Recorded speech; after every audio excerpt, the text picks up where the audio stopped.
And would you please join me in the Pledge of Allegiance? I pledge allegiance to the flag of the United States of America and to the republic for which it stands, one nation, under God, indivisible, with liberty and justice for all. Okay, thank you. We have an executive session that's we're going to call for 10 minutes, and that executive session will be pursuant to RCW 4230-110-1I on potential litigation. So we'll be back in 10 minutes.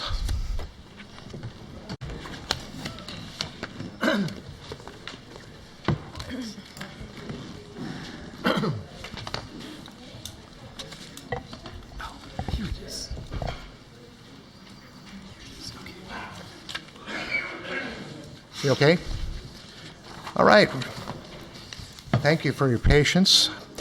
We're just about ready to move on to citizens' comments. Before we get to citizens' comments, I would like to read a resolution that this city council passed August 2006. And it starts, whereas the purpose of audience comment section on the agenda is to provide members of the public with an opportunity to address the city council. And the City Council encourages citizens to comment during the public comment portion of the City Council meeting. The primary purpose of the City Council meeting is to allow the City Council an opportunity to conduct city business. The city has a substantial government interest in conducting city business in an orderly and efficient manner. The City Council and the Mayor endeavor to conduct the City Council meetings in a manner as to maximize efficient use of time. All regular City Council meetings will be cablecast from gavel to gavel. With the interest in public participation and with the broadcasting of the council meeting, it has become necessary to formalize the city's public participation rules.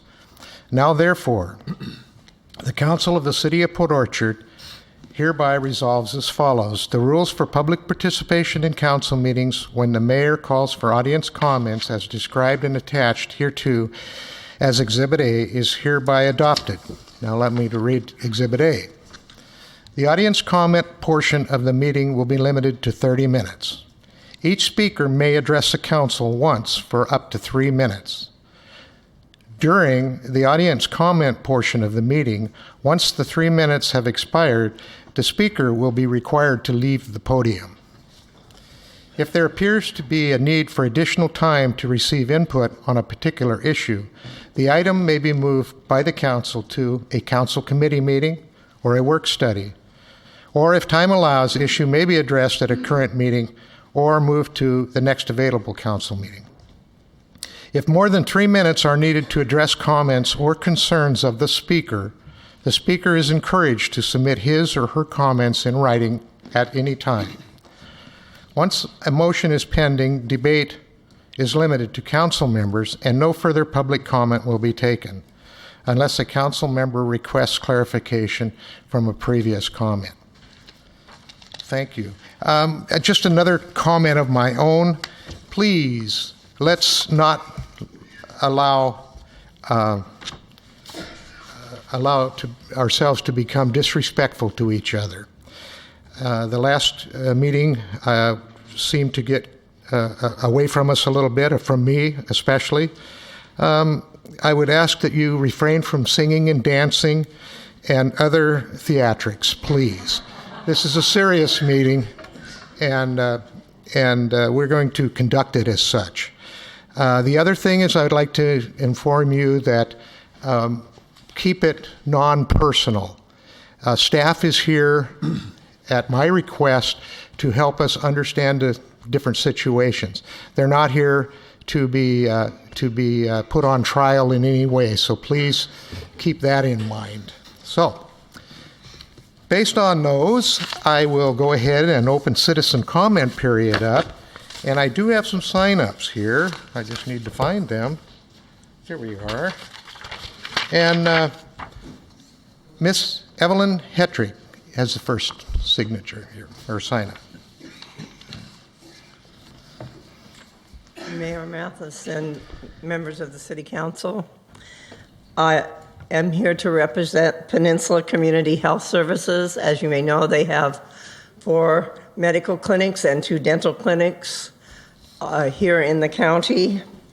Since adult dental has been reinstated by the state, it has become a very big issue, and we have not had enough providers. As of the 24th of August, Peninsula Community Health Services has opened a clinic at 1950 Pottery, Suite 170. And on the 29th of September, we are having an informal open house to which you are all invited to tour the facility and see what is going on there. We have 2 new dentists and a dental hygienist available in this end of the county now. All right. Well, thank you. Appreciate the information. Mr. Chuck Shank.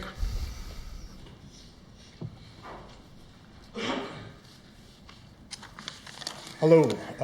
Thank you for letting me speak for 3 minutes. What I want to talk about would take probably 3 hours. But what it's about, well, first of all, my background, I'm a retired professional engineer, professional land surveyor. Mr. Shank, could you move the mic a little closer to you, please? Okay. Can you hear that? There we go. Thank you. Okay. From 1992 to 1999, I was the senior transportation planner for Kitsap County. And that's when the PSRC was first getting going, and the federal funding for transportation projects came to us through the PSRC. We were also a member of the PRTPO, which is the Peninsula Regional Planning Transportation Planning Organization, PRTPO. I'm not sure what your vision is about the future for Port Orchard. I'm real pleased to see what's going on with rebuilding some of the streets. I know it's really getting expensive. One thing that I would encourage you to do, if it's at all possible, you got a lot on your plates, but it's checking out Thurston County's position as a solo RTPO, a sole regional transportation planning organization. They don't have an overlord over them like the PSRC, who's basically taking control of our comprehensive plan process now. Although originally it was just transportation funding, federal funding. We have a unique situation. Kitsap County is a peninsula. We're hooked up by major bridges and the ferry system. In fact, without Kitsap County, you don't have a ferry system. If we were in charge of our own RTPO, we would get the same amount of money and maybe even more, according to the analysis. But we would also be in charge of our own destiny in terms of our comprehensive planning. Basically, that's it. I hope I piqued your interest in trying to check it out, see what the advantages would be or the disadvantages. We've been trying to get this going through the KRCC now for years, and it always, something comes up and they just can't quite get to it. But anyway, that's my pitch. Thank you. All right, thank you. Miss Shelley Wilkerson.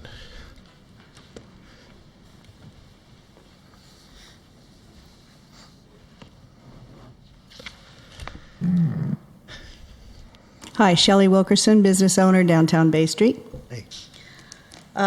My curiosity is all about the vision of Port Orchard. I know that some of you have met with Mr. Samapur, and I'm curious as to what those meetings were about.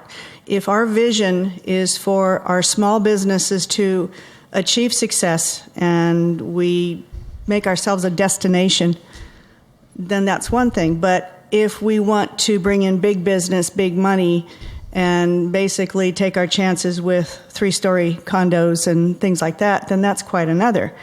I also would like to reply to Mr. Eliason, who commented on our leaving early last meeting. I do have a small business. It's very small. I don't have a bookkeeper. I don't have a tax preparer. I don't have a manager. You know, any of those spreadsheet people. I do it all myself. And I don't have anybody to scrub my bathrooms either. So I'm kind of busy. But I do watch everything online. And I do try to keep up with what's going on. I'm still kind of a newbie. I've only been here 10 years. But I do care about the issues. And what I do love is our town and our neighbors. And it means a lot to me. I'm curious about he who has the most money and wants more. And it makes me wonder just how many other possibilities of other buildings are going to be sold to this gentleman. And if all of our rental rates are just going to go skyrocketing to where we're all going to have to close down, because most of us can't afford our rents to be raised. And this is a big concern of mine. So I just kind of like to know what was discussed with Mr. Samadpur and also what the vision for Port Orchard is. Thank you. All right, thank you. Okay, that's the extent of the sign-ups, but I always ask for people to raise their hand to be identified. Please.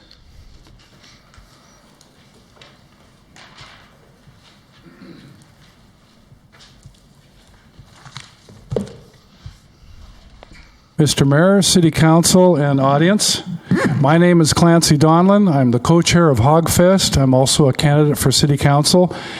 And I really was only going to talk to you about one thing, but I'd like to talk to you about another thing, and that is the purchase of 614, I believe it is, Bay Street, the old Mexican restaurant that burned down. I want to commend the City Council for a prudent action of spending city money to take care of a city blight and get it done and get it handled efficiently. I've talked to a couple of City Council members, and I think it was the only way to go. It saved the city a lot of money, it got the problem solved, and put it to rest. Good job, thank you. My second comment is about today, in one of the many things I have to do to get an event prepared, is the banner for Hogfest. Now, after it was designed and built, I took it up to the South Kitsap Fire administration offices, dropped it off, and this morning got a call from Nancy up there that said she may have an issue with the sponsors' logos taking up an inordinate amount of space on the banner. The reason she talked to me about it was that on this application, there's an ordinance that says banner display, hang on, I'm not 20 years old anymore, I need these guys. Banner display is limited to non-profit organizations for a maximum of 2 weeks. The names of the commercial sponsors may be placed on the banner, but that advertising must be smaller and less noticeable than the name of the event. A non-profit organization shall be limited to installation of 2 banners in a calendar year. Each banner must promote a distinctly different community event. The problem there came to interpretation of what was smaller and less noticeable. It's not specific. So I've asked the council to please look at this, study it, and give a specific formula, because all banners are different size, and give it in a percentage so that somebody with a tape measure can pretty much calculate very quickly and determine if it's, over or less than the recommended area that sponsors can occupy. So this morning, it was several hours of trying to determine if our sponsors' logos were too big or too small, and Nancy was stuck in the middle with trying to interpret this. If you could come up with a percentage, that would solve the problem. So, and most of the events that we have in the city are from volunteers. And we don't have time to sit there half the day and get this resolved. So if you could study that and come up with a percentage, that would be great. Thank you. Okay, thank you. Mr. Mayor, Yes. can Just in response to Mr. Lonlon, can we put that on our economic development agenda for next Monday, Nick? I was wondering if it wouldn't be on public properties. Well, they meet at basically the same time, so if we can get it on one of those agendas. On one of them. That would, and then we could look at the overall, what came about, what happened here, and see if there's something like you suggest that we could. That would be great. That would be great. I know Councilwoman Ashby is working on an event package, which would be much welcomed by anybody forming an event. It is a daunting task to hold an event in the city, and I don't think it's intentional, but it's been added onto, and a person starting an event has to troop around the whole city and get, and have the port, the city, and anybody else involved in an event. And a lot of times there's things we just don't know about until the 11th hour, and then we're told we have to do something in addition. So that would be great. Appreciate it. Thank you. All right. Anyone else? Please.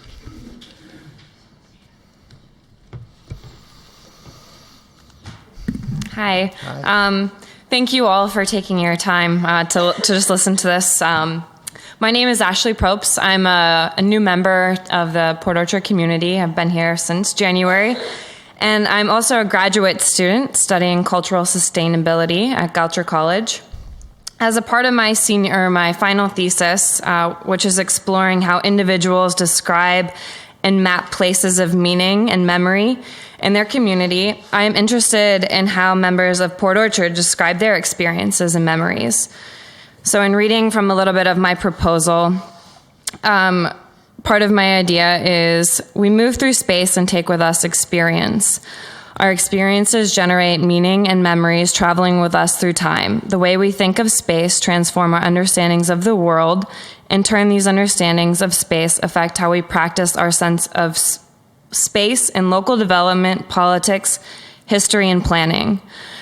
My reasoning for mentioning this to you guys tonight is to invite you to a part of, I have 2 events planned to date as a part of my final thesis to explore how members of the community of Port Orchard relate to and map and write of their experiences in this place. I also invite any members of the community to join as well. The first event will be actually tomorrow evening at the Givens Community Center, and it is scheduled from 6:30 to 8 p.m. in the Kitsap room. And if that is too soon, I also have one scheduled for September the 24th, which is a Thursday, and that's also from 6:30 to 8 p.m. And really, I'm a graduate student, I'm a member of the community. This isn't to go forward with any sort of a political agenda. This is just to explore what our vision is as individuals and as community members. Thank you for your time. Question. Yes. Was the one on the 24th also at Given Center? Yes, they're both in the same location. Okay, thank you. Yes. Ms. Crooks, do you happen to have a Facebook page or a webbook page or anywhere where we can look for more information on what you're doing? Sure. I did create an event just today, and that is on Facebook. My name is Ashley, Ashley, Propes, Propes. And you can always reach out to me there or whatnot. Thank you. Okay, thank you. Okay, please.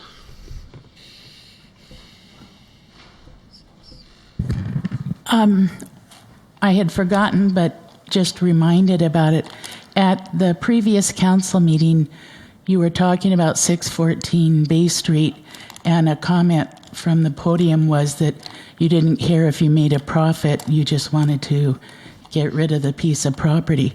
As representatives of our city, I truly believe that you should get the very best price on that piece of property that you can so that we can increase our general fund if that's where the money goes and not just give it away. Thank you. Okay, thank you. Yes, sir.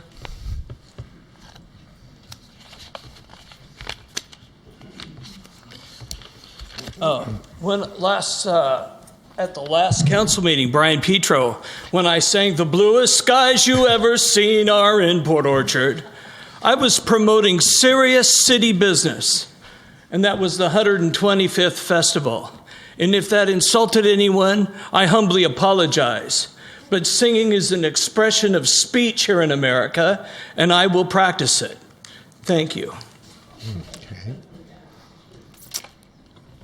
Yes, please.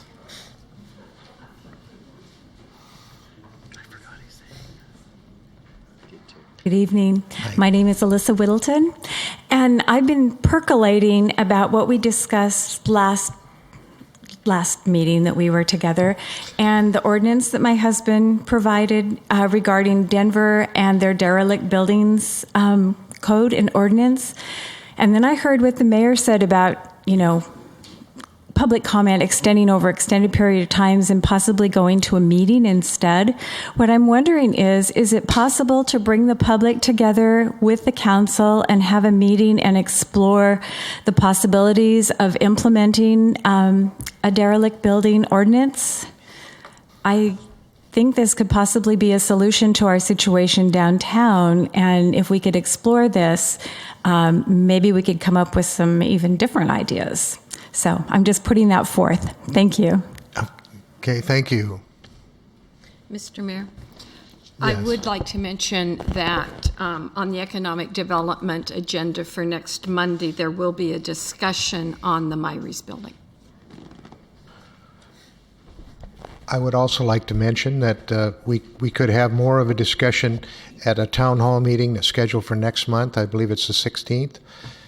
Is a completely different format than this council meeting, and it provides for an ability to talk longer and speak more frankly about different things around the city and speak your opinions. So that would be another forum that you would have available to you to discuss things like that. Okay, next, anybody else? Yes, sir.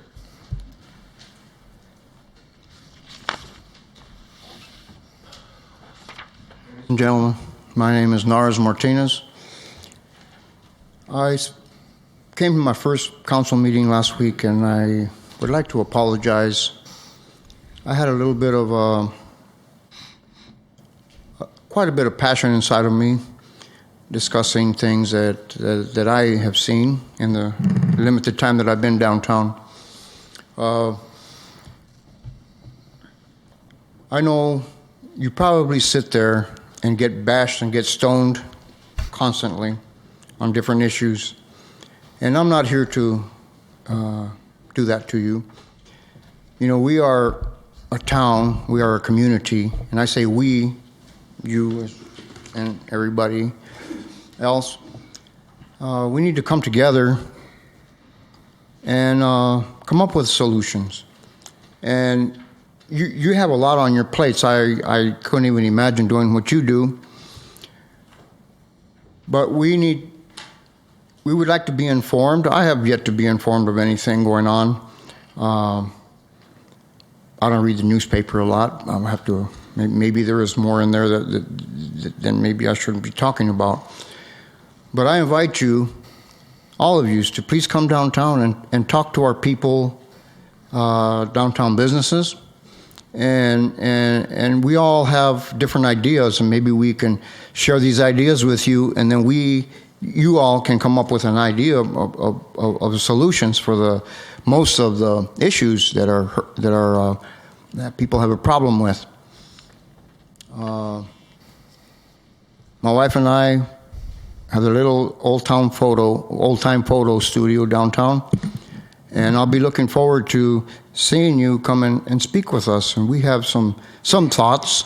Maybe you've heard them before, maybe not.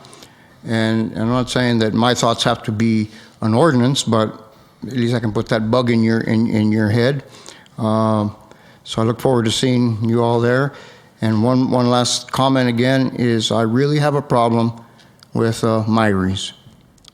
And not just me, a lot of people I've spoken with. I mentioned before, I grew up in places with boarded up buildings, and I know what that brings. I moved away from those cities to get away from that type of thing, and here I am. It's right almost next door to me in my business again, and it's not it's an ongoing thing, and it's been far too long. There should be something that we can do to keep property owners from doing that to our beautiful little downtown. Thank you. Okay, thank you. Okay. Anyone else? Anyone on this side? Okay, we'll move on then to approval of the agenda. Council, what's your pleasure? Move to approve the agenda as presented. Okay, we have a motion and a second to approve the agenda as presented. Any discussions, changes, questions? Seeing none, we're going to approve the agenda as presented. All those in favor say aye. Aye. Opposed, nay. That motion carries. We'll move on to item 4, consent agenda. Move to approve the consent agenda as presented. Second. We have a motion and a second to approve the consent agenda. Is there any discussion or changes, questions? Seeing none, all those in favor of approving the consent agenda say aye. Aye. Opposed, nay. That motion carries. Thank you. Okay, we're at item 5A, proclamation. I do have a proclamation to read, and it's my pleasure to read this. Proclamation. Whereas the American Legion focuses on service to veterans. I'm sorry, one other thing. I would like any Legion members to come up to the podium while I read this.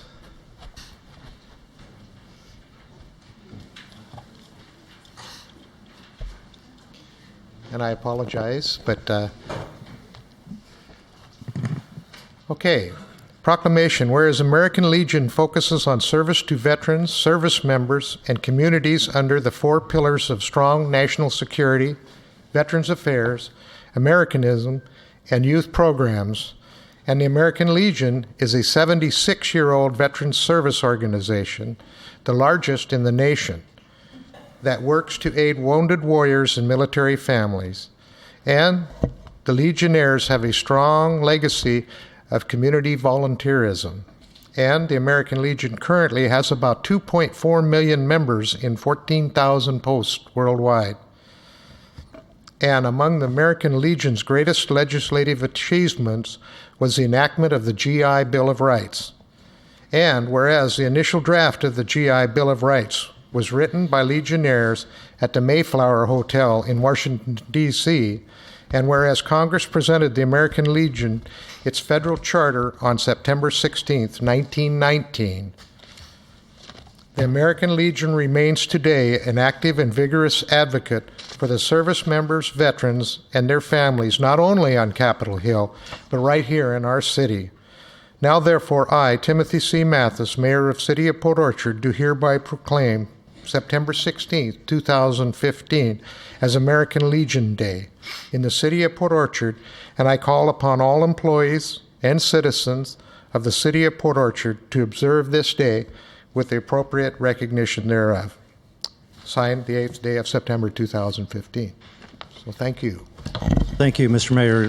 Really appreciate the support that you've shown our post. And on behalf of the American Legion, I just want to say that we are going to be more active with civic events and more involved with trying to bring people to our post, including non-Legion members, the kids who will come into our post, and we're having a Kids Day, and we're going to try to do that every third Friday. So we're working on different ideas to reach out more into our community as American Legion members, and if any of you have any other ideas for us, we would appreciate to hear them, and we'll see if we can make it happen. Thank you.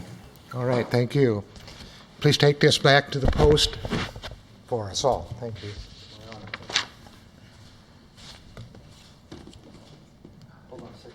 It should be 96.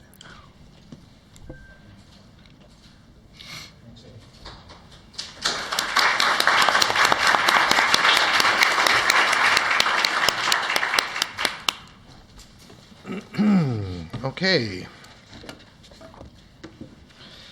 I'd like to introduce somebody that really should need no introduction. He's our fire chief, Mr. Steve Wright. Welcome, Chief. Good evening. Glad Thank you you. could join us. I'm here this evening to present a little bit of information to the council on a bond measure that we have on the ballot this coming November. One of my roles as fire chief is try to explain our measure, provide information for the citizens out there.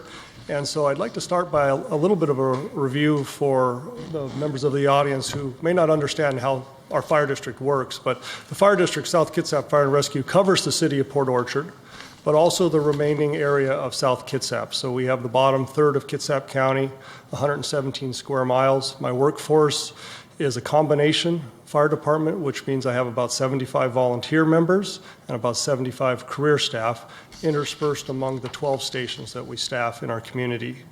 It is definitely a community agency, very much like all of the children in South Kitsap end up at South Kitsap High School, and South Kitsap Fire and Rescue covers the South Kitsap area. We're a fairly busy fire agency, respond on over 9,000 responses last year, the busiest agency in Kitsap County, and that adds up to about 25 calls per day that our crews are out running throughout the community. The reason we have a bond measure on the ballot is the last couple of years, since I became the fire chief, we've worked through some difficult issues following the recession and some of the impacts it's had on our agency. We made some difficult decisions. We've reduced our workforce from 84 to 72 career folks, reducing 12 positions. We've closed 3 fire stations around the greater South Kitsap area, and then we've redistributed the limited staffing we have to the most appropriate areas. Our coverage is still good, our agency is still solid, and we are sustainable now in this new configuration, but we still have some challenges in front of us. As the new fire chief, I put together some focus groups, citizens groups. We looked at a number of issues facing our agency. Main ones would be our facilities, our fleet, and equipment. And after breaking that down, we recognize the way things work here in South Kitsap. Sometimes it's best to try to make the measurable, something that's going to fit our community and get it to be a size that people can understand. So the committee's brought forward the idea, and what we've put together in our bond issue is a bond for fire apparatus and equipment, really our most critical and greatest need. If you think about the services the fire district provides, we make house calls. We go to people's homes. Occasionally somebody brings an emergency to our fire station, but really we get there by the vehicles we roll down the road with, and we bring our tools and equipment with us. So that was our focus of where we wanted to put our efforts in trying to fix some of our critical needs in the apparatus and equipment. Our current fleet is well outside of the national standards of what we should be looking at. And it's continuing to get more complicated each and every day, especially with the response of those 25 calls, putting more wear and tear on our vehicles. The standards that we're upheld to is that fire apparatus from new to about 15 years old is considered first line. From 15 to 25 years, they suggest that it be put into a reserve status if it's maintained properly, or put out to a volunteer station where it has a very slow response or limited response. Beyond 25 years, the standards suggest that apparatus be taken out of service and put out of service. If you think about the vehicles we were all driving 25 years ago to what we're driving today, a lot has changed in the world of apparatus or vehicles. My current fleet of 13 fire engines that we cover our region with, 6 of them are over 25 years old, 2 of them are 15 years old, and 4 of them are 10 years old. My newest one is 7 years old. So that fleet of fire engines is well past or quickly approaching the 25-year window that we are concerned with.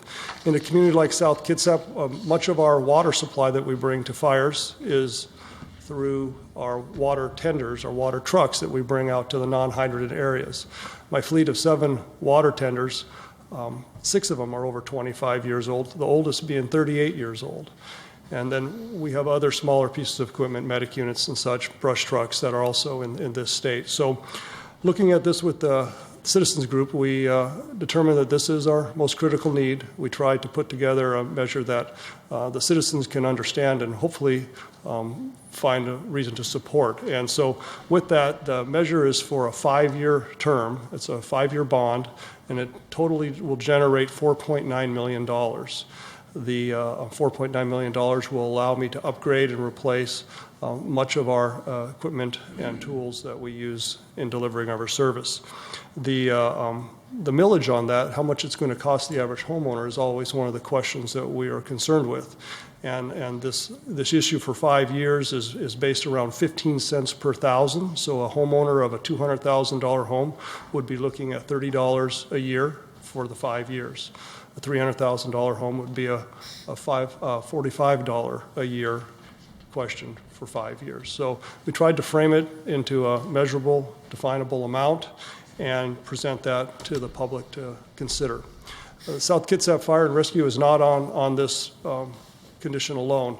The other 6 agencies, the other 5 agencies in Kitsap County, Hallsbow and North Kitsap, passed additional funding measures last November. Bainbridge Island passed both a bond and a M&O levy this past February. On the ballot with me in in November, is both Central Kitsap, Bremerton City, and South Kitsap, all running similar measures to try to catch up after the recession.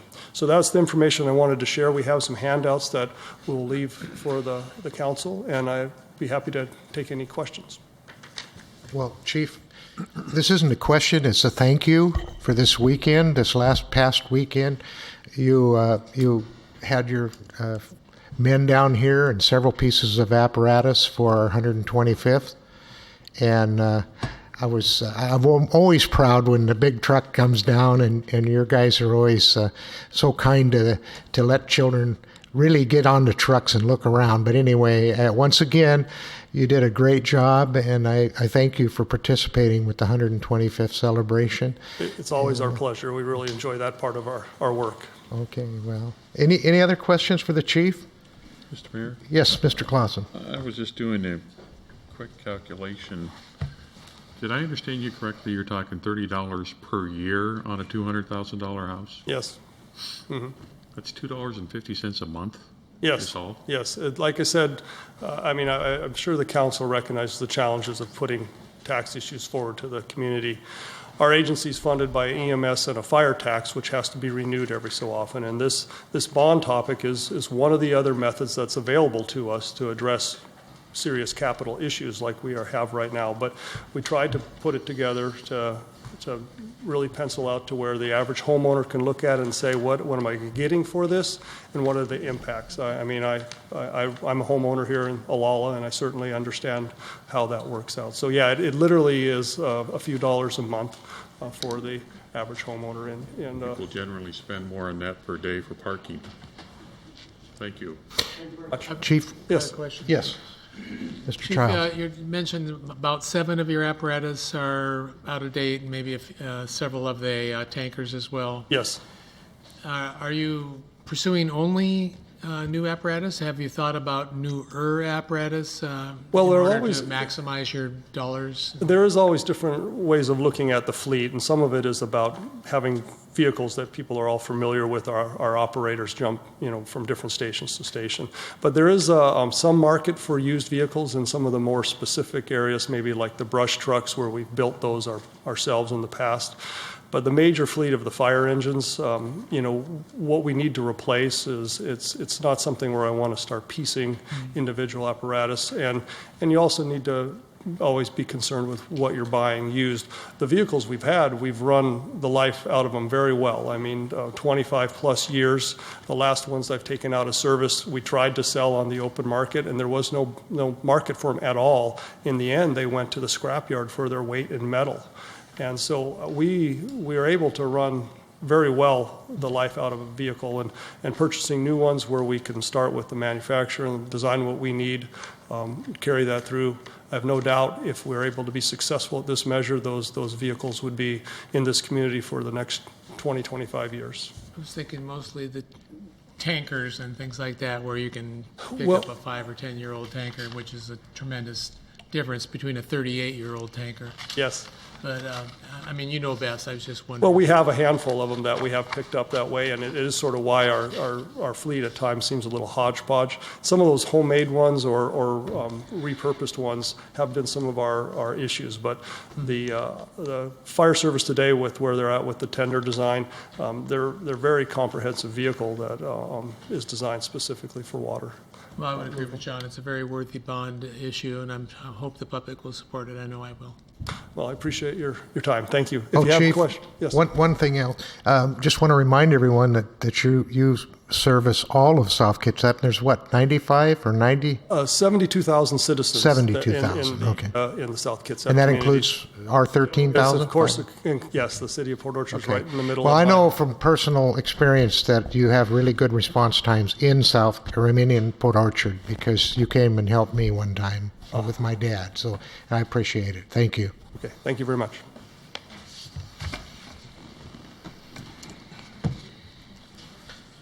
Okay. We're at number 6, item 6A, public hearing. A public hearing to adopt an ordinance repealing the Tremont Overlay Interim Regulation. And Mr. Bonds, could you lead us into this, please? Yes, thank you.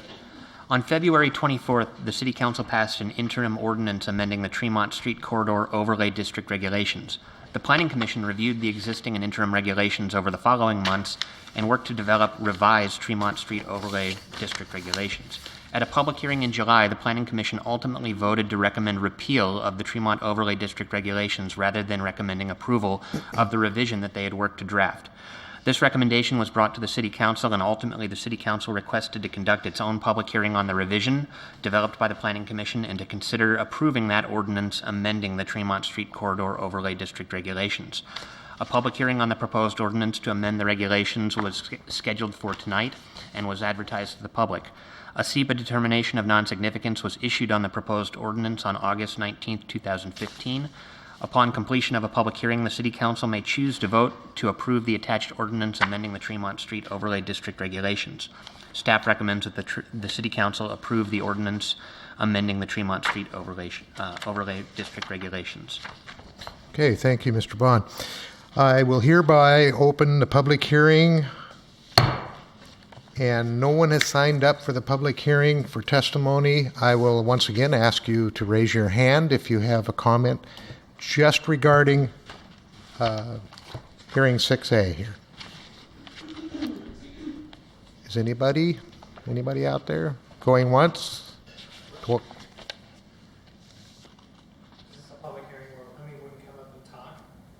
If you're going to talk on this subject, yes. Yeah.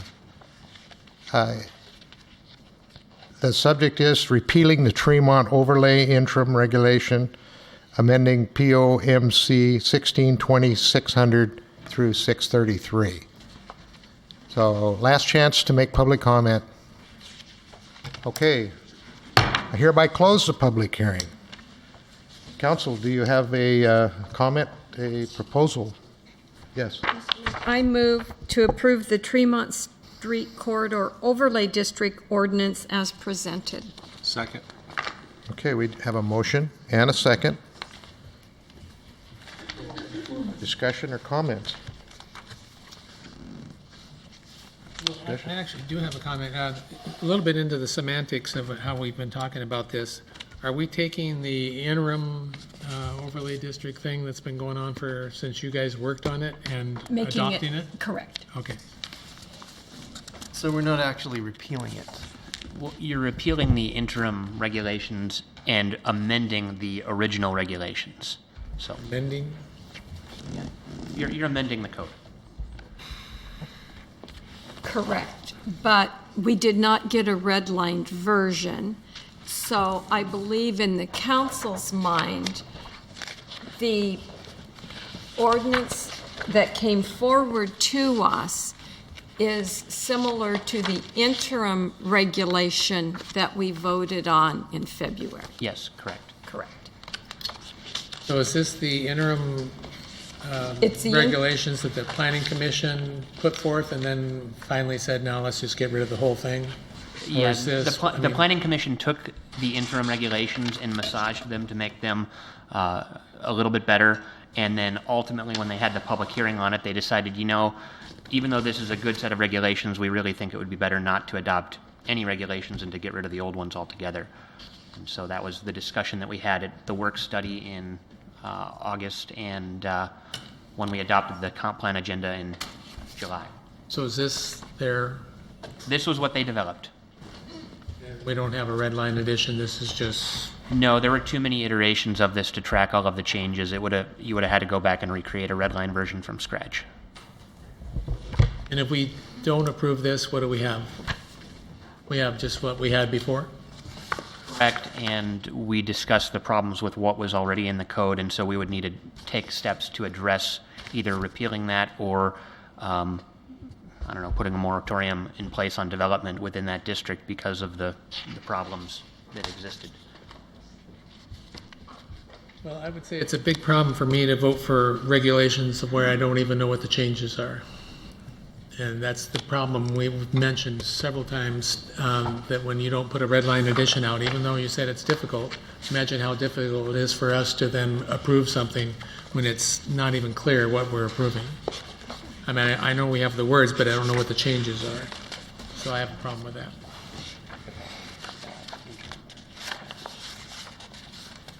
Other questions, comments? Okay, seeing none, we're going to be adopting ordinance repealing the Tremont Overlay interim regulations. All those in favor, say aye. Aye. Opposed? Nay. Nay. Let the record show there's 2 in opposition. That motion passes. Thank you. Okay, we're on 7B, adoption of ordinance approving interim regulations for subdivisions. Mr. Bond, could you tell us about this one, please? At the City Council work study meeting on August 18, 2015, the City Council was briefed on the need to update several sections of the city's development regulations. It is particularly important that the 2 sections, subdivisions and permit processing, be updated as soon as possible. The attached interim permit processing ordinance was developed by staff and the city attorney using the model code that the city attorney developed for the Association of Washington Cities. It required some customization to fit into the city's existing code, but was provided to the city free of charge and took far less effort to develop than what would have been required to update either our existing code or to develop a new permit processing code from scratch. This new permit processing code would replace POMC Section 1606 and 1607 and would be located under Title 23 of the Port Orchard Municipal Code, consistent with the proposed code update outline that was provided to the City Council at the August 18 work study meeting. Coupled with the proposed interim subdivision ordinance, this new code would provide persons trying to develop real property in Port Orchard with greater clarity and will reduce staff workload by providing clear direction concerning permit processing and will reduce risk to the city. Here is the procedure for adoption of the new permit processing code as an interim zoning ordinance to be effective immediately. First, if a majority plus 1 of the council approves adoption of the new permit processing code as an interim zoning ordinance, then it will be in effect immediately upon passage. If approved to be effective immediately, pursuant to RCW 3670A 390 and 200, the City Council shall hold a public hearing on the effectiveness of this interim permit processing ordinance during the next 60 days. This hearing must be held within 60 days of its adoption or before November 7th, 2015.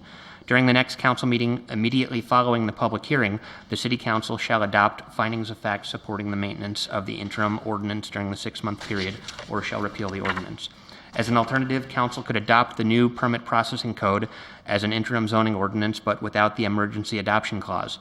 This would mean that the interim zoning ordinance could be passed to be effective 5 days after publication with the standard number of votes for passage of an ordinance.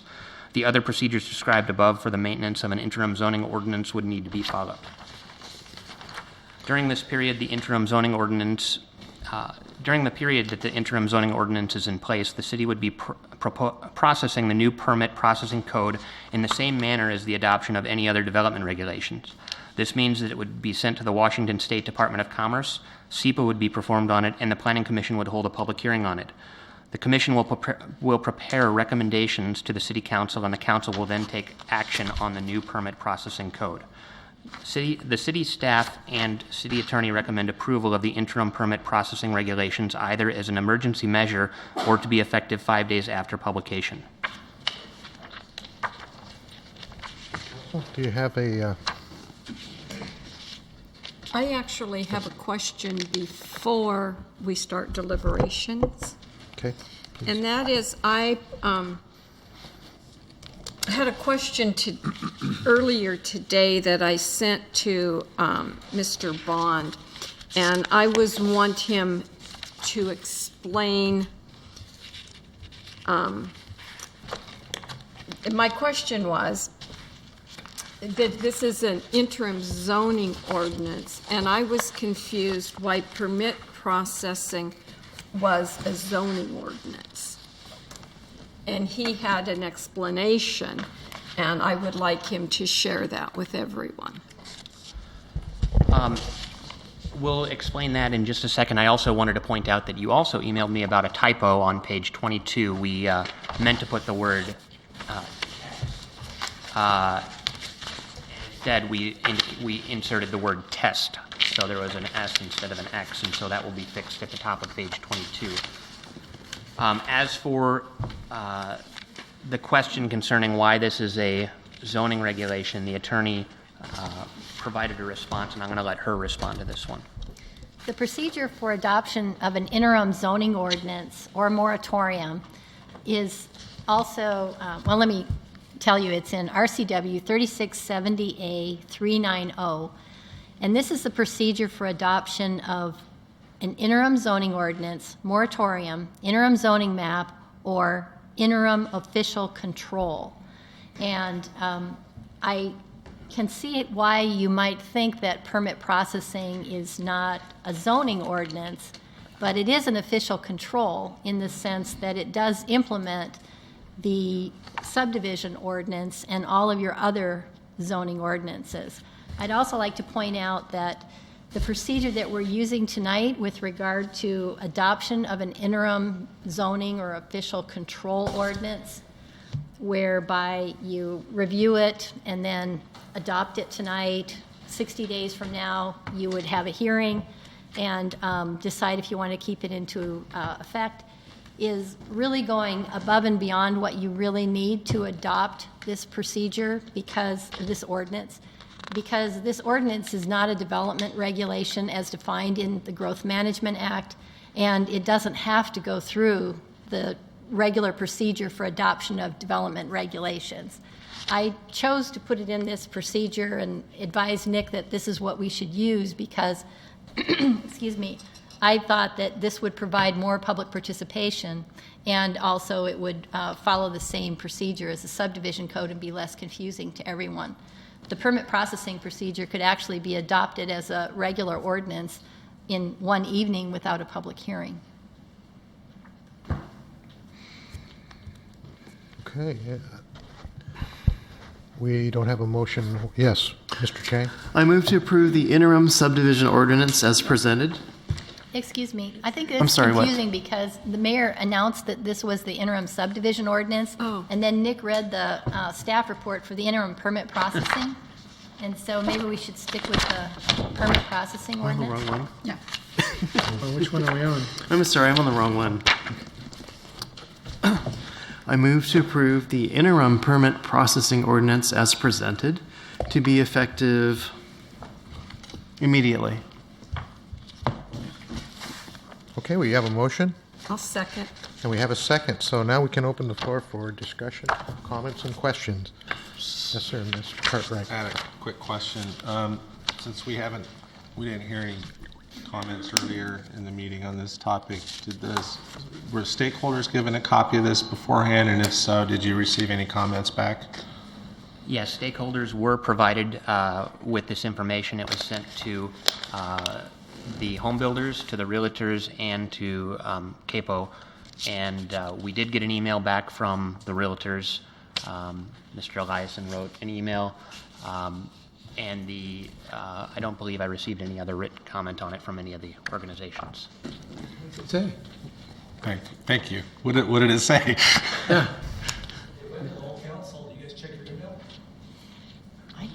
like it on the record.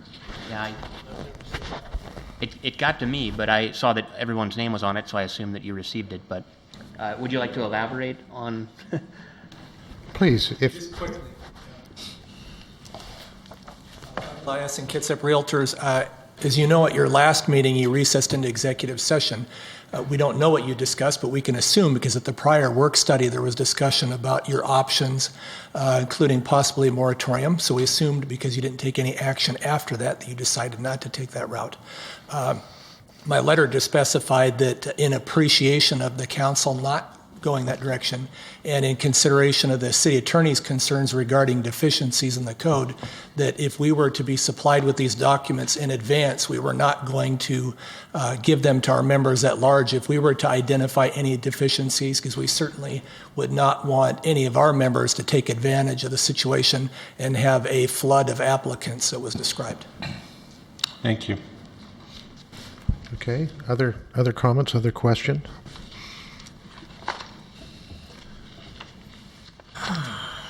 Okay, now we're going to vote on this interim regulation for subdivisions. And I think it's A instead of B. pardon me? We're on 7A. It's permit processing, not I'm subdivision. permit. Yeah, I'm sorry. Permit processing ordinance, and that was 5 days after publication. Is that The motion Immediately. was for immediate. okay? The motion was for immediate. Then all those in favor say aye. Aye. Opposed, nay. Nay.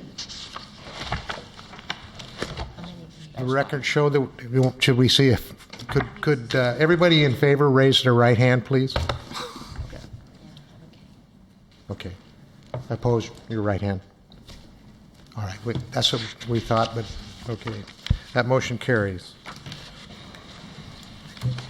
Okay, approval of August 18th, 2015 council work study session. Nope. We need 7B. 6B. Okay, sorry. They look so much alike. Yeah, they do. Okay, adoption of ordinance approving regulations for subdivisions. Mr. Bond. Yes, thank you. So this is a very similar report, except that the subject matter is subdivisions instead of permit processing. The benefits of this interim ordinance would be, again, providing people looking to develop property in Port Orchard with greater clarity, providing code language to use to allow the use of binding site plans, which currently isn't in our code, reducing staff workload by providing clear direction concerning the review of subdivision applications, and reduce the risk to the city. And I don't believe, I think Councilmember Ashby, I might have had a question about this that she's going to ask me, but I'll let her ask it. And again, this one is, you can adopt it immediately or within 5 days, and it would follow the exact same process as the permit processing chapter.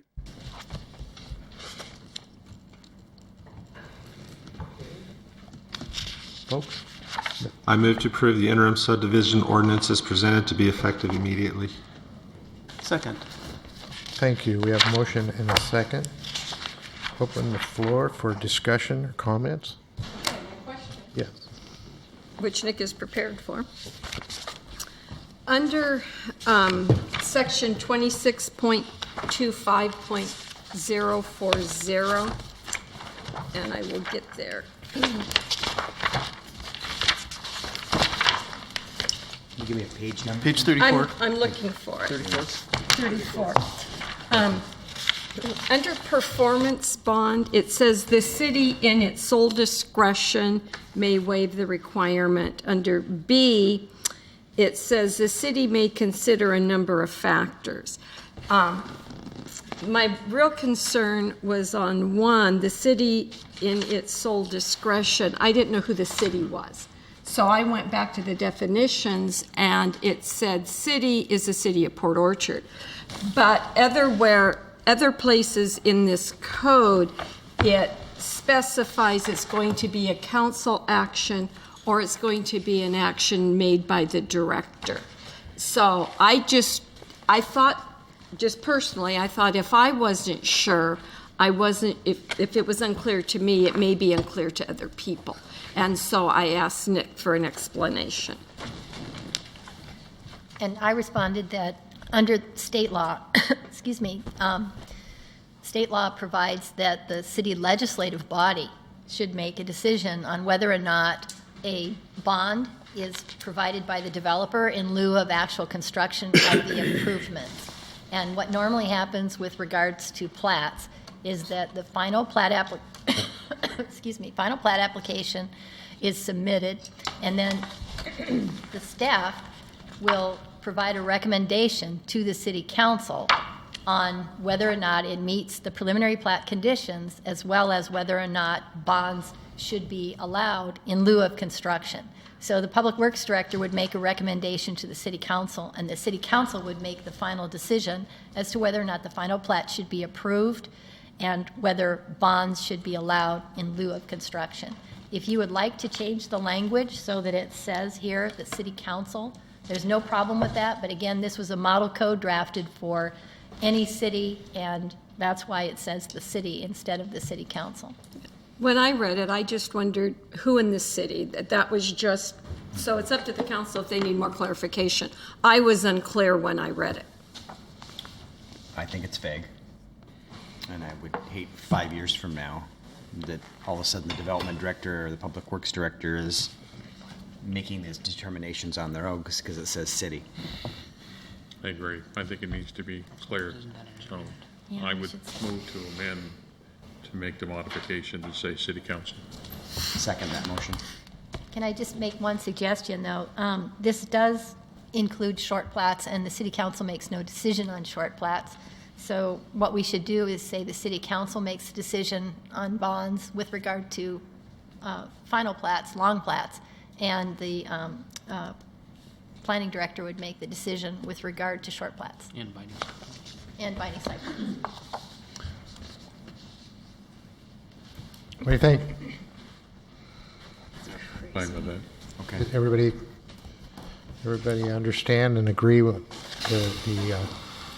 the amended version then, the amended verbiage? Okay. Agree, but I can't repeat it. I'm going to have one of them repeat it before. But any other comments or discussions or any other questions? It's quite a lengthy document, so. I think before we have any other discussion, we need to vote on the amendment. Okay. Want me to read it? Yes, please read Okay. the amendment. And tell me if I've captured what you want. The City Council, in its sole discretion, may waive the requirement that the public facilities or other improvements and dedications be completed/satisfied prior to the recording of the final plat, period. The City Planning Director, in his or her sole discretion, may waive the requirement that the public facilities or other improvements and dedications be completed, satisfied prior to the recording of the short plat or final binding site plan. Both of these situations apply as long as the applicant posts a bond in accordance with this section. What do you think? Sound Exactly like what I we were- said. All right. Then we're going to be voting on the amendment as read into the record by the city attorney. All those in favor of this amendment say aye. Aye. Opposed, nay. Okay. Amendment. Back to the main motion.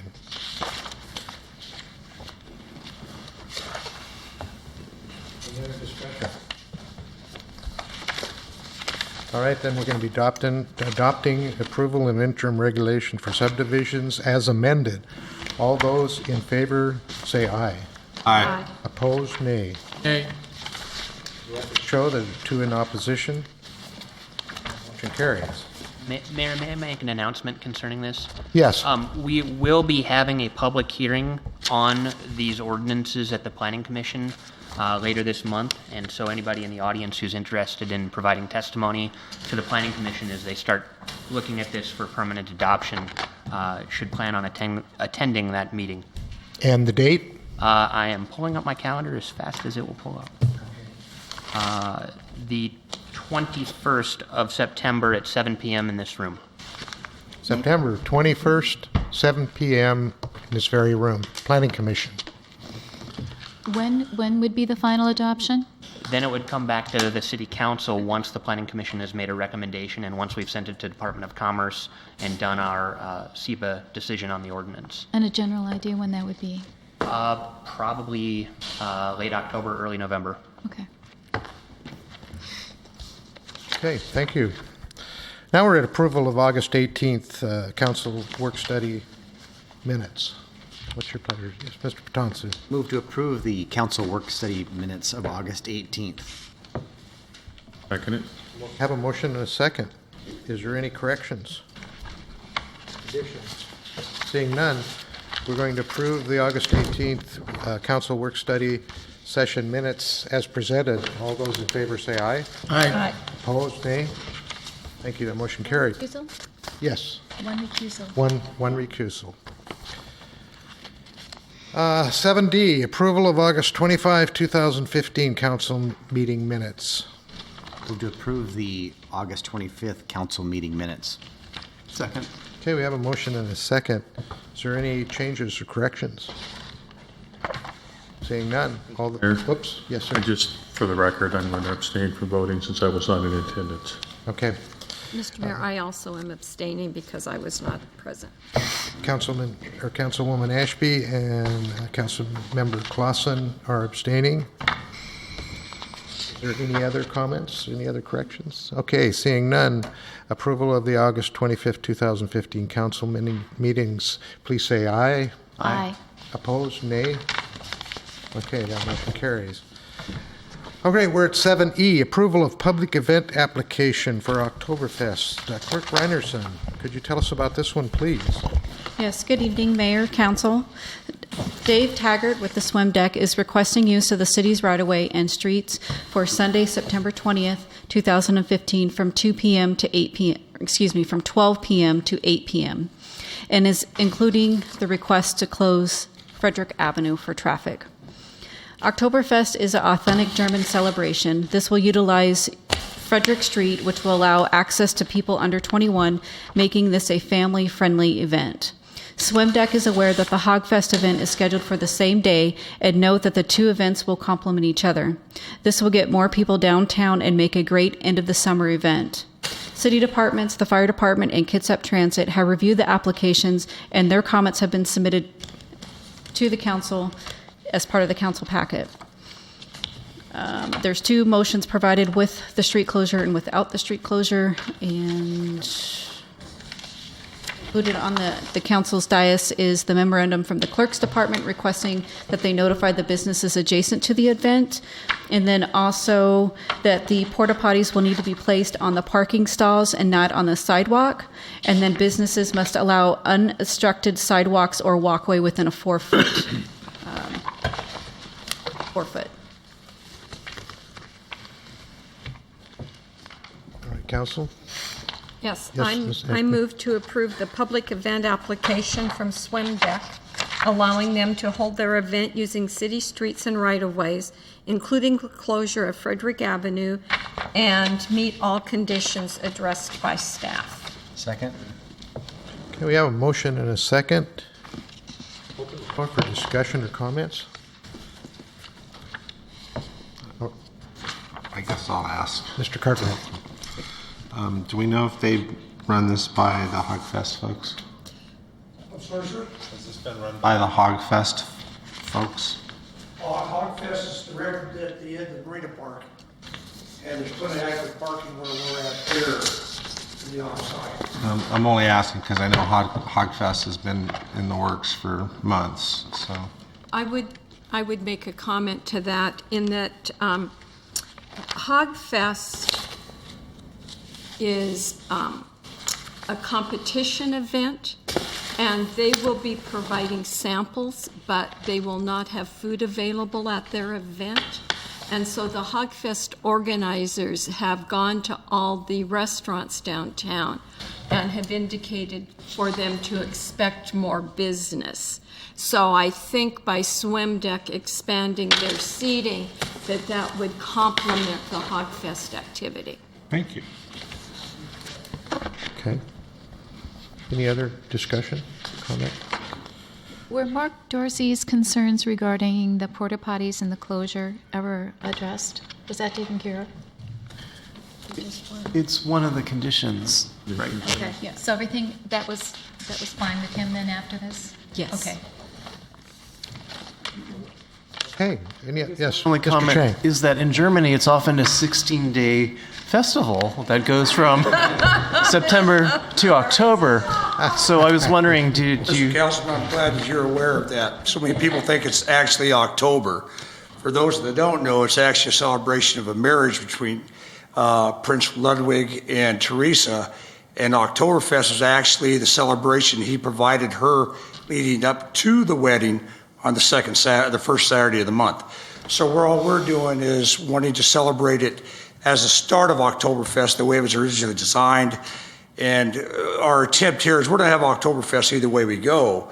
Our attempt here is to be able to have it outside. We've already talked to our liquor control agent where we can allow children to participate in the event without going to the stretches of Leavenworth or Munich.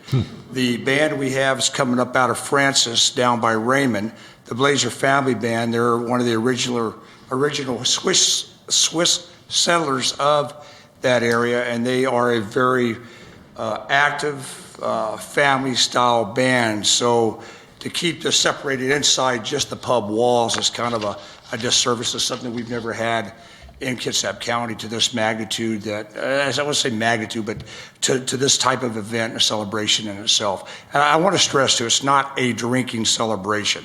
It's the whole cultural activity of itself, which is strange considering we're Scots. So we just want to kind of spread that wealth a little bit. Thank you. Thank you. Other comments, other questions? All right. Seeing no other comments or questions, we're going to be approving the public event application with the reservations that we've noted. All those in favor say aye. Aye. Opposed, nay. Thank you. That motion carries. All right, we're on to report of council committees.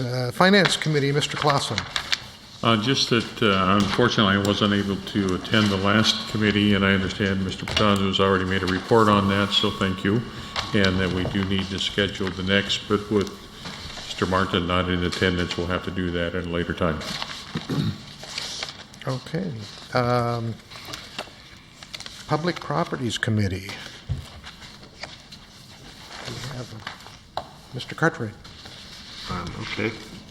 Skipped over a few, but Public Properties will meet September 14th at 8:30 a.m. Okay. Utilities Committee, Mr. Patanzo. We met here this evening. We had a discussion about creating a new class for sewer rate. We've got a number of individual classes for specific type structures. The discussion has been around the public market and that it's classified like a grocery store and it's much smaller than a grocery store. So staff has made some recommendations and they will be coming to our next work study meeting next week. And then we had a lengthy discussion this evening about stormwater vesting, and basically the outcome of that was that future facilities should have development agreements, and previously developed facilities will be looked at by the attorney and staff on a case-by-case basis for vesting. So it's long and the short of about 45 minutes right there. Okay, and I'm sorry, Economic Development Tourism, I forgot you. Ms. Ashby, could you? Yes, and we will be meeting next Monday directly following Public Properties. Okay, Lodging Tax Advisory Committee, Mr. Chang. We didn't meet, but today the city clerk sent out the call for applications or request for proposals, as we're calling it, for the 2016 lodging tax funding. These proposals are due on Monday, September 28th by 4 p.m., and they're available on the city's website or by calling the clerk's office. And we'll be reviewing them in early October. The committee will be reviewing them in early October. Festival Chimes and Lights, Ms. Our Lucarelli. first meeting will be September 14th at 3:30 here at City Hall. Okay, we will be having a work study on September 15th at 7 in these chambers. Town hall meeting on October 15th at 6:30 in these chambers. And let's see what else. Outside agency committee reports. Ms. Ashby, do you have one? Yes, the Kitsap Regional Coordinating Council meeting last week, we received updates of the TransTac, Transpol, and Planning Director meetings. The KRCC work plan through December was discussed with the transportation funding in 2016 as a focus. I want to invite all of our council to a reception on November 12th. And this is a legislative reception with our representatives from the 23rd, 26th, and 35th legislative districts. All councils from all of the jurisdictions will be invited. And it's truly an informal way to meet the other electeds in the region and to have interaction with all 9 of our legislative representatives. Prior to the reception will be an orientation for newly electeds to introduce them to the work of the Kitsap Regional Coordinating Council and the Puget Sound Regional Coordinating Council. I believe the reception starts about 5, and it will be at the Clearwater facility in Paulsbo. And I also believe, I would have Brandy check this, but I believe that any costs associated with that are included in our council budget. Okay, thank you. Mr. Cartwright, do you have any? Does anyone on the council? Yes. The Mr. Trias. Kitsap Economic Development Alliance third quarter full board meeting will be September 17th, and I'll be unable to attend that, but Councilwoman Lucarelli will be attending in my stead.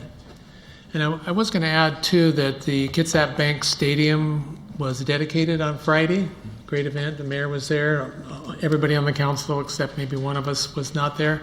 But the Wolves won. I mean, it was just a great outing and a great opportunity for the community to come together and start a new era for South Kitsap High School and their sports facilities up there. I really see great things happening for them. It's a great way for the communities outside of Port Orchard to come in and rent that field and come into town, and there's an economic development element to that. Yeah, but overall, it was just a great day. I know the mayor will probably want to say something about this, but it was really special. Thank you. Mr. Patonsu. I attended the Kitsap Transit board meeting on September 1st.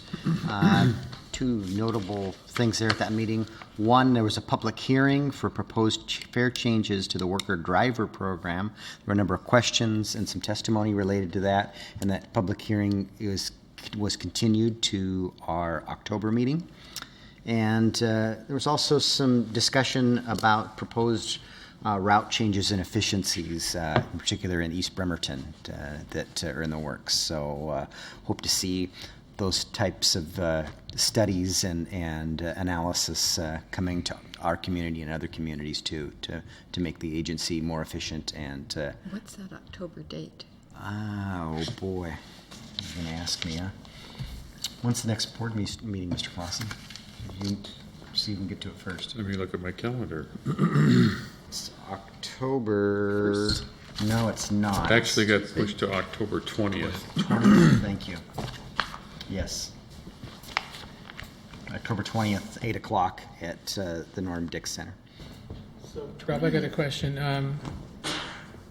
There's been rumors and talks that maybe Sunday bus service might come back. Was that discussed? And the guy that's in charge of Kitsap Transit, has he had anything to say about that? You know, it's challenging because of the costs associated with running the whole agency there is talks of expanding service, and you got to weigh that. Are we better to make the service that we have more frequent and potentially increase ridership, or return that Sunday service or more Saturday service? So that is a topic of discussion. No decisions have been made at all in regards to that. And it's But there are discussions about increased service potentially in 2016. Mr. Chang, did you have your hand up? No? Okay. I have several things that I'd like to mention. The first one is the city was presented this flag at our 125th. Turn it around so the folks can see it. This flag, and let me read the presentation document that went with it. The flag of the United States of America, with congratulations from the Honorable U.S. Representative Derek Kilmer, representing Washington State's 6th Congressional District. This flag flew over our nation's capital and is hereby presented to the City of Port Orchard in honor of the City of Port Orchard's historic 125th anniversary celebration in the year 2015. And he signed it on the 5th day. So I propose that we'll find a suitable display for both the certificate and for the flag. So I appreciate all of the folks, including Representative Kilmer, that came to our wonderful celebration.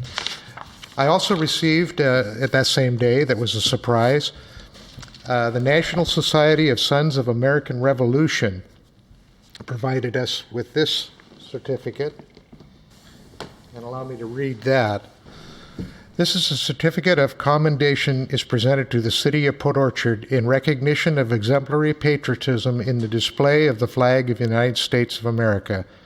And this certificate is presented the 9/5/2015, the John Paul Jones chapter of the Sons of the American Revolution.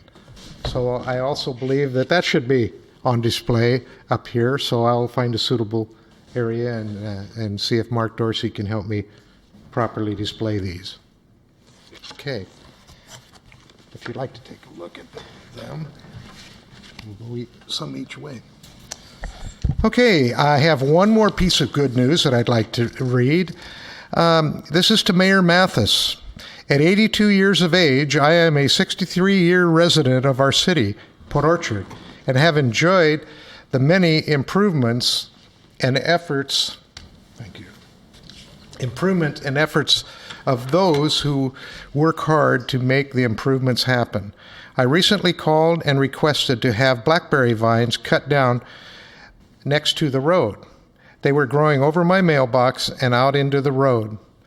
The very next day after I called, there were workers to trim the blackberries. They worked very hard all day to make our road look neat and clean, a job well done.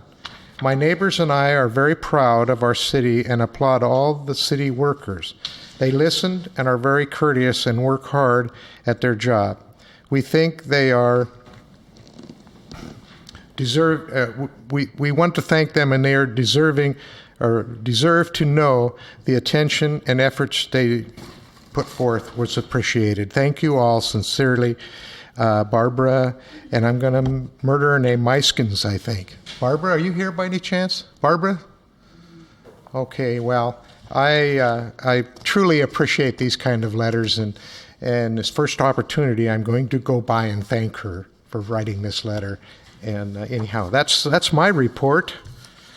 So we'll go on to reports. Mr. Dorsey had to leave. City Treasurer is not here tonight. Development Director, Mr. Bond. I just have one comment tonight. I'm glad that Port Orchard knows when Oktoberfest is supposed to occur, because those guys in Leavenworth have no idea. Okay. Okay, City Attorney. All right.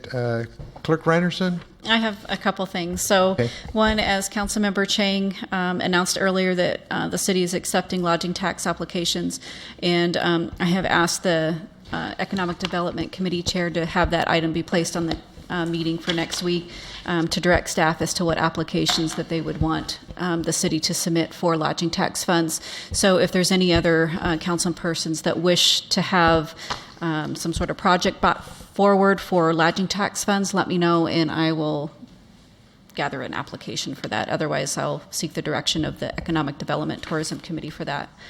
And then the other thing that I have is last Friday I attended the Association of Washington Cities Risk Management Board meeting, and so they are getting ready to pass some standards. There's 5 standards that's going to be taking place. 3 of them will take effective January 1st, 2016. The other 2, January 1st, 2017. And those 5 standards will come with a penalty per occurrence. You'll be glad to know that we are all in compliance, and we're not even forced to be in compliance yet. So just to go off, one of them is that AWC will now require that they be contacted, risk management services to be recontacted if there is going to be any termination of employment.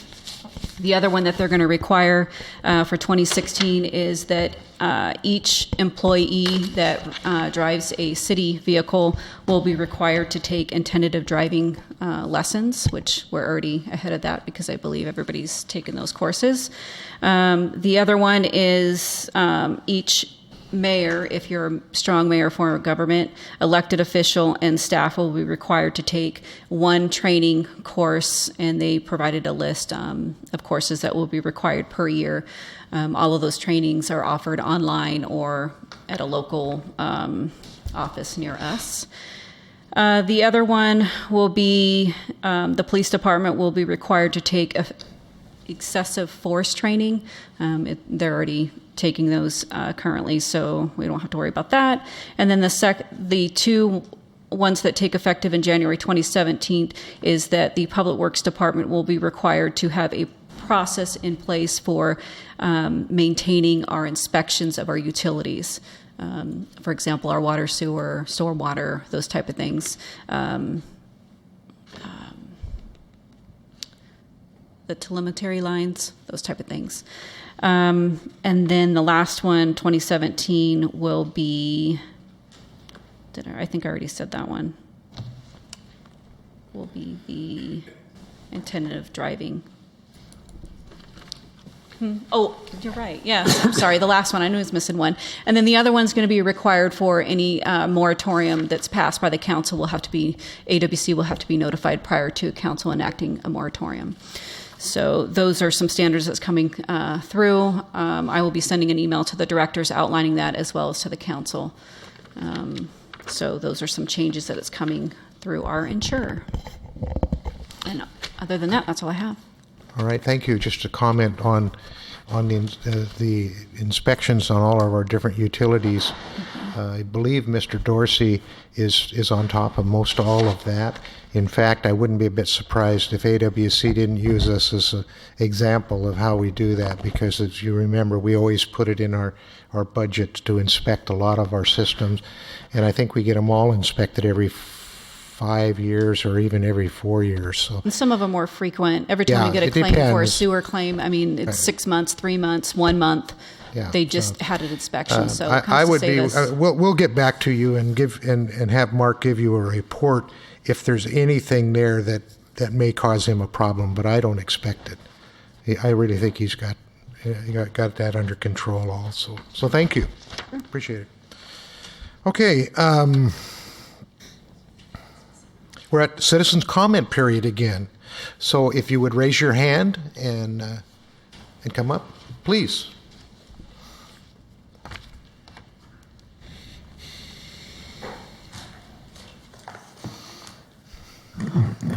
My name is Stanley Smith. I was here last week, or not last week, last time there was a council meeting.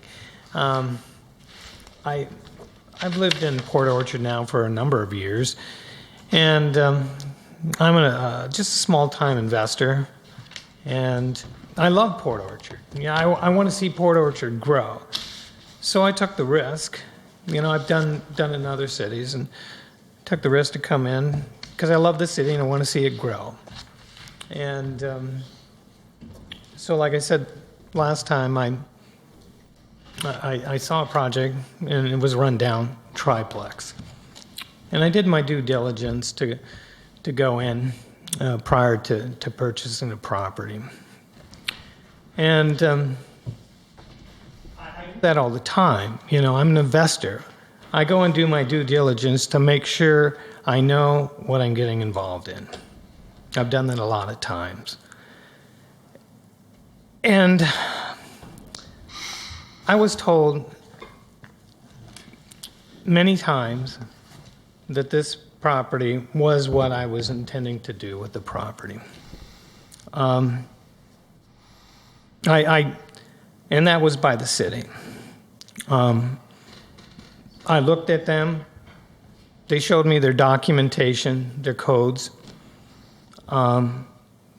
We discussed the property in detail.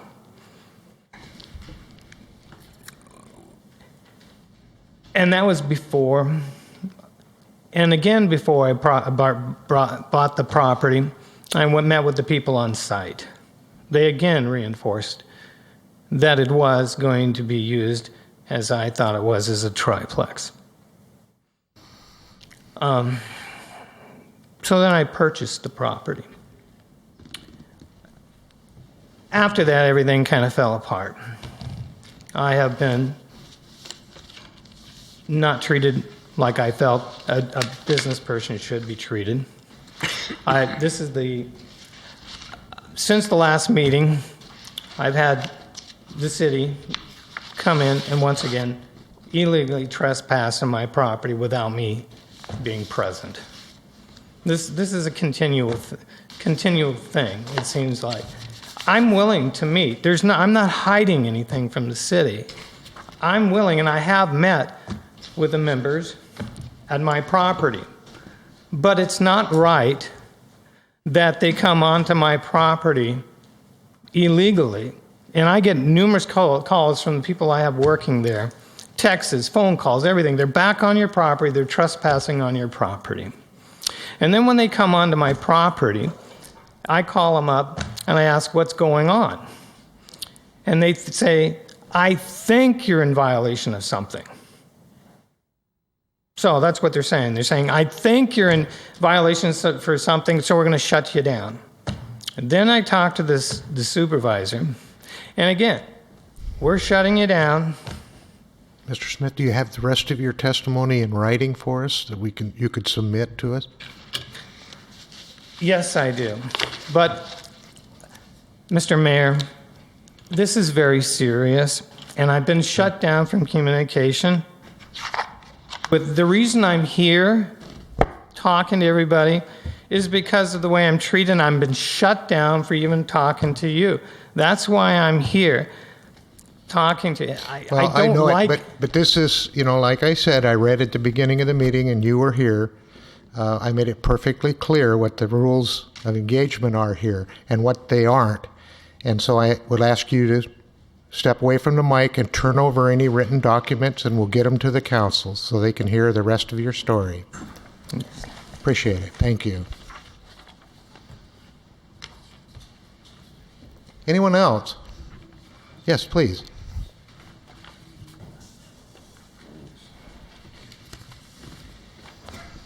Council, my name is Teresa Osinski. I'm the Executive Vice President of the Home Builders Association. So I'm commenting now because I was unaware that there would be a change in your normal procedures tonight. Typically, public comment is for items that aren't on your business agenda. You adopted tonight two really significant pieces of local legislation without allowing any opportunity for comment. Now I realize these are interim ordinances and you'll hold a public hearing. What I think is ironic is you've just celebrated 125 years of honor and representation of the people of the city of Port Orchard. You were given recognition by the Sons of the American Revolution and a flag that flew over the capital of our country, the symbol of our democracy. And yet tonight, you've adopted significant, sweeping, emergency changes to your very doctrine in which you govern in the city without giving anybody an opportunity to comment. You have members of your business community sitting here who may not understand the magnitude of these ordinances or may not appreciate my comments, but I would suggest to you that these same interim ordinances could be adopted overnight to change the way signs could be put up, to change the way zoning is, to downzone, to dramatically change everything that has to do with the way the city's run. So even though I'm here tonight, very concerned about sweeping changes to the development codes and the way you process and accept building permits, this same action is not isolated to my issues. You could take this same approach to your entire process of public policy.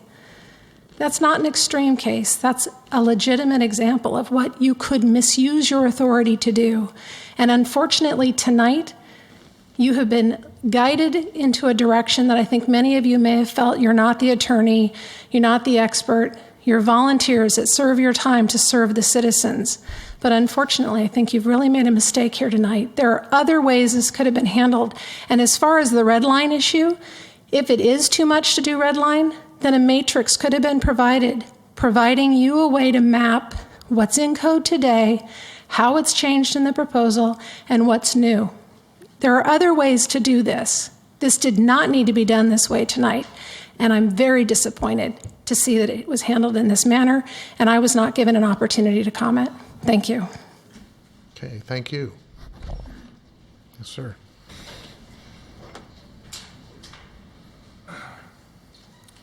Mike Elias and Kitsap Realtors. I'm disappointed too, but it's not for the reasons you might think. I'm disappointed in your rules because I was hoping to sing tonight or dance, but no, actually, you don't want to see that.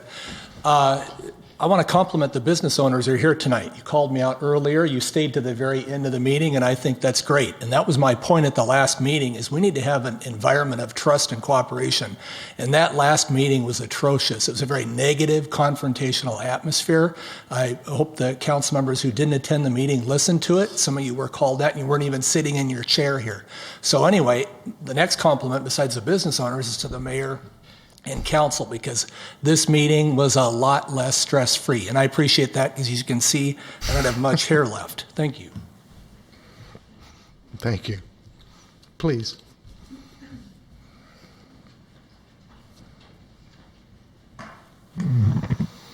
Good evening. My name is Captain Sherry Barnhart. And on a lighter note, I was wondering, is there an official Port Orchard song? Is there? If I could make it. Well, here's what I'm suggesting. At the ceremony of our 125th birthday party, the SIPO singers and Mrs. Weatherall sang at the gazebo a Port Orchard song. And I think that I will get a copy of it and submit it to you, and you can review the lyrics and see if they're not too racy, and maybe adopt it for our City of Port Orchard song. Thank you. I was just going to suggest that and ask Brian to get his rendition also included in that, so that we could have that. Maybe we don't quite have an album of songs, but we would have two good songs to do.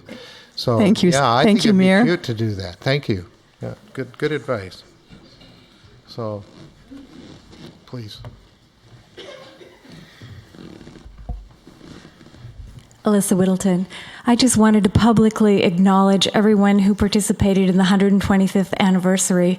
It was awesome. There was a real sense of community, a real warm feeling over the whole weekend with the Taste of Port Orchard, all the activities going on. There was just a huge amount of energy that went into bringing this forth. And so to everybody that participated, thank you so much. That's what our city's all about. Thank you. Thank you.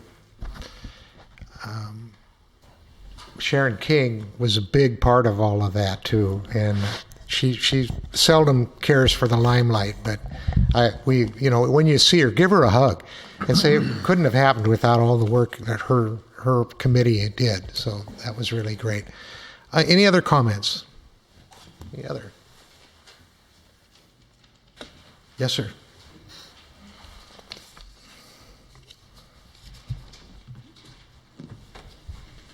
Again, my name is Nars Martinez.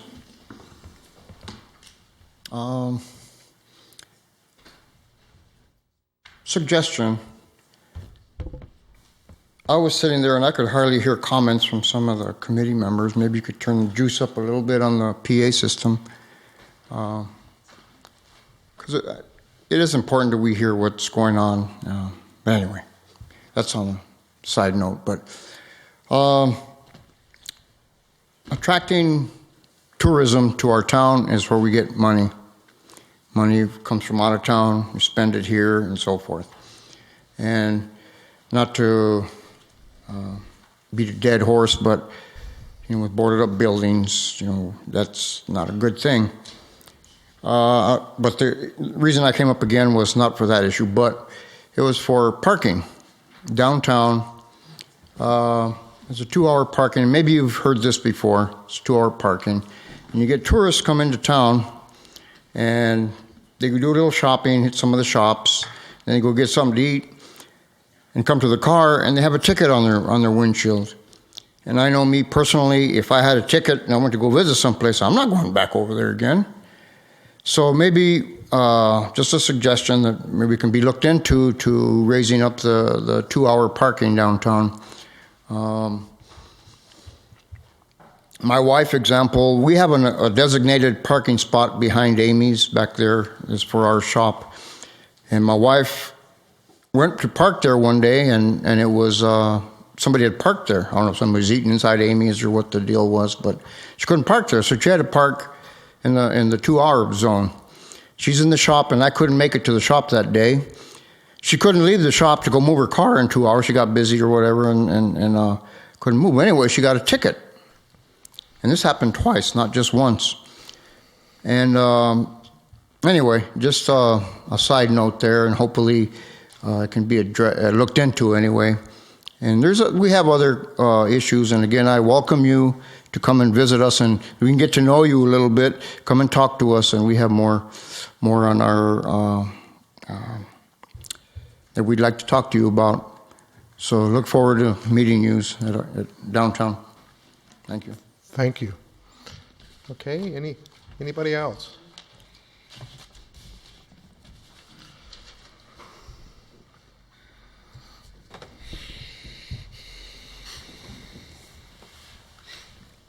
My name is Glenn Mokerson. I concur with the last gentleman speaker.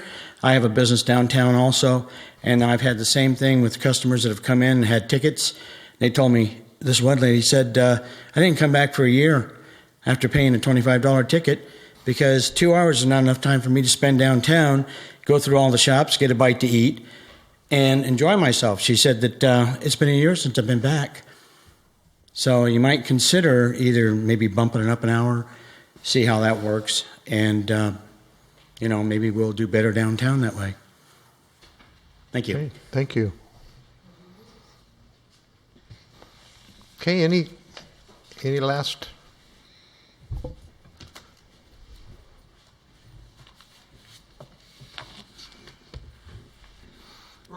Pro 171 Shamrock. I'd like to point out that the man who owns Myries hasn't owned the building for a year yet. But one of our problems in this great world that we live in is that processes are too long. We just went from an 11-page process to a 33-page process that they've adopted. This is the problem why we don't have development in our city. We're changing the game all the time. And when you go from 11 pages to 33 pages, you're creating bureaucracy. Thank you. Okay, thank you. Any others? Wow, we couldn't have timed that any more perfectly. It's exactly 9 o'clock. Council members, what's your pleasure? Good night. We adjourn.